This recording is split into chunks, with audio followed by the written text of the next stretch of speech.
Bismillahirrahmanirrahim. Assalamualaikum warahmatullahi wabarakatuh. Alhamdulillahi rabbil alamin. Ar-Rahmanirrahim. Maliki yaumiddin. Iyyaka na'budu wa iyyaka nasta'in. Ihdinas siratal mustaqim. Siratal ladzina an'amta 'alaihim ghairil maghdubi 'alaihim waladdallin.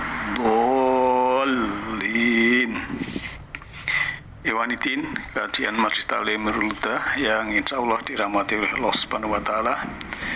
Kita jumpa lagi malam hari ini. Marilah kita selalu bersyukur kehadirat Allah Ta'ala bahwa kita masih diberi keberlimpahan kehidupan ini, kita masih bisa bernapas dengan lega, kita masih bisa minum air yang jernih dan sejuk, masih bisa makan makanan yang halal dan thayyibah, dan kita masih diberi kesehatan, kesempatan, kenyamanan, kedamaian, keselamatan, dan ketenteraman. Semua itu karena Allah Maha Pengasih lagi Maha Penyayang. Pada malam hari ini saya akan sedikit memberikan selingan yang berupa dengan sesuatu isyarat dari Tuhan, ya. Kita membaca isyarat Tuhan, maksud saya. Karena di dunia ini kan dulu, ya, tahun 1951 itu di Itali kan ada kongres, ya, ada apa itu, ya, diskusi dari World Federation of the Deaf dan PBB, ya, tentang bahasa isyarat. Jadi, maka kita selaku orang Muslim diberikan petunjuk Allah, ya, kita membahasnya dari isyarat dari Tuhan, atau kita memperhatikan atau membaca isyarat dari Tuhan. Kita mulai dari surat Ar-Rum ayat 22. A'udzubillahi minasyaitonirrajim. Wa min ayatihi khalqus samawati wal ardi wahtilaful alsinatikum wa alwanikum inna fi dzalika laayatil lil alimin. Dan di antara tanda-tanda kekuasaannya ialah menciptakan, ya, langit, ya, samawat dan bumi, dan berlain-lainan bahasamu dan warna kulitmu.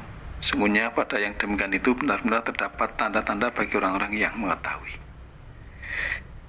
Ayat ini bagi yang tahu, salah satu tanda kebesaran Allah adalah berlainan bahasa.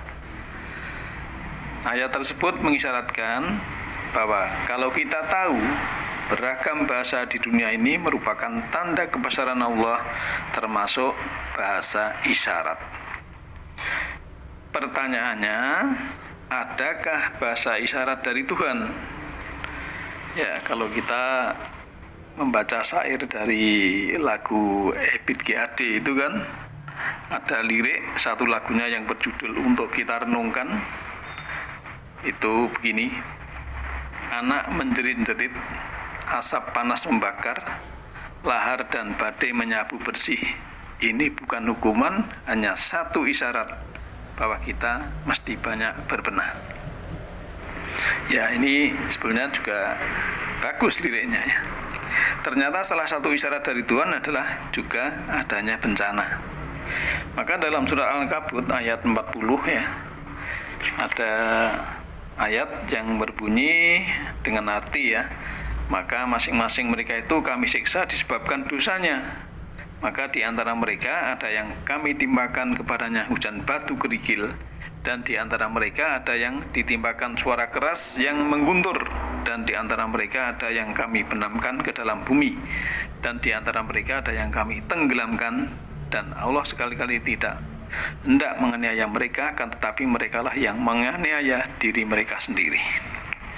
Nah, ini berbahagia. Kenapa ada yang kena musibah seperti itu ya, kena hujan batu, tenggelam, kena guntur, dan lain sebagainya. Kan ditutup ayatnya, walakin kanu anfusahum yadlimun, bahwa mereka itu untuk dirinya sendiri mendolimi, menggelapkan diri. Jadi karena alam semesta ini kecerdasan tanpa batas ya, diprogram oleh Allah, maka bagi orang-orang yang tertutup mata kalbunya, yang mengingkari, yang kufur, itu ya kena sanksi. Sanksinya ya ada suara keras yang mengguntur ya, ada yang dibenamkan ke dalam bumi ya, ada yang ditenggelamkan, ada yang kena hujan meteor dan lain sebagainya. Jadi isyarat Tuhan itu juga segala peristiwa kejadian yang kita lihat, yang kita dengar, yang kita rasakan, yang kita alami, baik di dalam diri sendiri maupun alam semesta. Maka dalam surah 42 ayat 51 Allah juga berfirman yang artinya, dan tidak mungkin bagi seorang manusia pun bahwa Allah berkata-kata dengan dia kecuali dengan perantaraan wahyu, atau di belakang tabir, atau dengan mengutus seorang utusan, lalu diwahyukan kepadanya dengan seizinnya apa yang dia kehendaki. Sungguhnya dia maha tinggi lagi maha bijaksana. Nah, sekarang untuk apa isyarat Tuhan? Untuk apa isyarat Tuhan? Ya karena memang kita supaya kembali dan supaya berbenah. Karena manusia sudah merusak ya daratan dan lautan, itu kan dalam surat Rum ayat 41, Dhaharul fasadu fil barri wal bahri bima kasabat aidinas liyudhiqahum ba'dal ladzi amilu la'alahum yarji'un. Jadi telah tampak ya kerusakan di darat, di laut ya, disebabkan karena perbuatan tangan-tangan manusia, supaya Allah merasakan kepada mereka sebagian dari akibat perbuatan mereka, agar mereka kembali ke jalan yang benar. Jadi karena perbuatan manusia ya, dengan kekuasaan, dengan tangannya, dengan lainnya ya, itu yang merusak daratan, merusak lautan ya, itu nanti ada apa itu akibat ya, ada sebab akibat, hukum kausalita ya. Dan kalau kita melihat ya, di sini ada peringatan Allah kalau orang itu sudah diingatkan maksimum itu 3 kali, itu ya mungkin sanksinya sudah mendekati sanksi. Surah An-Nisa ayat 137 ya. Innalladzina amanu summa kafaru summa amanu summa kafaru summa asdadu kufron ya. Lam yakunillahu liyakfiro lahum wala liyahdiyahum sabila. Sungguhnya orang-orang yang beriman kemudian kafir, kemudian beriman, kemudian kafir, kemudian bertambah kekafirannya, maka sekali-kali Allah tidak akan memberi ampunan kepada mereka dan tidak pula menunjuki mereka kepada jalan yang lurus. Jadi diberi tangguh sudah beriman, kok kafir ya, dipersilahkan diampuni ya, silahkan iman lagi, tapi kemudian iman lagi, tapi kok kubur lagi, nah, iman kan kubur malah bertambah kubur, ya sudahlah, itu juga sudah Allah sudah tidak mendalimi, tapi mereka mendalimi atau menggelapkan dirinya sendiri. Dan banyak lagi ya isyarat Tuhan ya, termasuk ada beberapa ujian ya. Kalau kita melihat dalam surat Al-Baqarah yang kemarin sudah kita bahas ya, di dalam surat Al-Baqarah 155, 156 ini ya, itu juga diuji dengan ketakutan, kelaparan ya, dari kekurangan harta benda, diri dan buah, dan untuk mencari siapa yang sabar, kan begitu. Dan juga berkurangnya wilayah sebagai syarat kita ini masih tertutup ya. Dalam surah Ar-Ra'd ya, surat 13 ayat 41, dan apakah mereka tidak melihat bahwa sungguhnya kami mendatangi daerah-daerah, lalu kami kurangi daerah-daerah itu sedikit demi sedikit dari tepi-tepinya, dan Allah menetapkan hukum menurut kehendaknya. Tidak ada yang dapat menolak ketetapannya dan dialah yang maha cepat hisabnya. Jadi wilayah yang berkurang itu juga isyarat bahwa kita ini masih tertutup ya. Kemudian mungkin juga ada isyarat Tuhan ya, kita mungkin sakit, cedera ya, dan ya mungkin bertahun-tahun tidak henti, itu sebagai isyarat bahwa kita ini mendustakan ayat. Maka seharusnya kalau orang yang sudah beriman kepada ayat itu ya mungkin kalau sakit atau cedera ya sebentar ya, tidak bertahun-tahun, harusnya begitu ya. Surah Al-A'raf ayat 182. Walatina kadzabu bi ayatina sanastadrijuhum min haitsu la ya'lamun. Dan orang-orang yang mendustakan ayat-ayat kami, nanti kami akan menarik mereka dengan berangsur-angsur ke arah kebinasaan dengan cara yang tidak mereka ketahui. Nah, hadirin yang berbahagia, itu beberapa isyarat, dan juga ada isyarat kehancuran negeri, itu juga sebagai isyarat ada kedurhakaan bagi orang-orang yang kaya. Jadi orang yang kaya, tamak, itu durhaka, sehingga negeri ini menjadi hancur ya. Wa idza aradna anuhlika qaryatan amarna mutrafiha fafasaku fiha fahaqqa alaihal qawlu fadammar naha tatmira. Dan jika kami hendak membinasakan suatu negeri, maka kami perintahkan kepada orang-orang yang hidup mewah di negeri itu ya, supaya mentaati Allah, tetapi mereka melakukan kedurhakaan dalam negeri. Maka sudah sepantasnya lah berlaku terhadapnya perkataan atau ketentuan atau program dari kami, kemudian kami hancurkan negeri itu sehancur-hancurnya. Kan luar biasa isyarat-isyarat yang sudah Allah berikan, yang sangat banyak kepada kita ini. Oleh karena itu ya mungkin masih ada orang yang suka hura-hura, keributan, kekacauan, bikin kerusuhan, sebagai isyarat juga di situ isyarat tidak baik, kan begitu. Nah, kemudian ya ada isyarat ya, mengantuk itu seperti apa? Kok isyarat ya? Dalam surat 8, surat Al-Anfal ayat 11, ingatlah ketika Allah menjadikan kamu mengantuk sebagai suatu penentraman daripadanya, dan Allah menurunkan kepadamu hujan dari langit untuk mensucikan kamu dengan hujan itu dan menghilangkan kamu dari gangguan-gangguan syaitan, dan untuk menguatkan hatimu dan memperteguh dengannya telapak kakimu.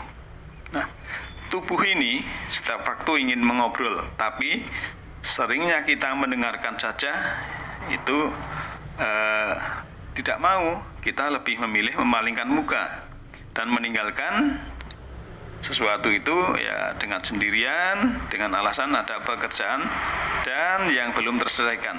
Tubuh ini juga butuh didengar, karena tubuh ini yang menemani kita sejak dilahirkan sampai nanti kita menutup mata. Jadi kita juga harus melihat isyarat atau lihat bahasa tubuh, dan kita harus meniti ke dalam.